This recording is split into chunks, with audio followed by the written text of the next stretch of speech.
পুরুষ একটি পরিবারকে কিভাবে আগলে রাখেন তাই বোনটির মুখ থেকেই শুনে আসুন।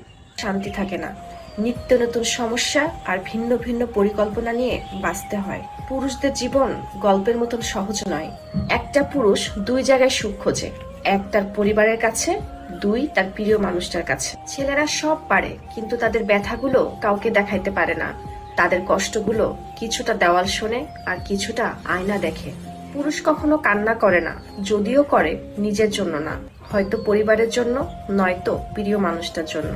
এই পৃথিবীতে ছেলেরা হচ্ছে সবচেয়ে বড় অভিনেতা, কারণ তারা বুকের ভিতরে হাজারো লক্ষ কষ্ট পুঁতে রেখে মুখে হাসি নিয়ে চলে। কারণ সে জানে আজকে যদি আমি ভেঙে পড়ি, তাহলে আমার পুরা পরিবারটা অস্তিত্বহীন হয়ে যাবে।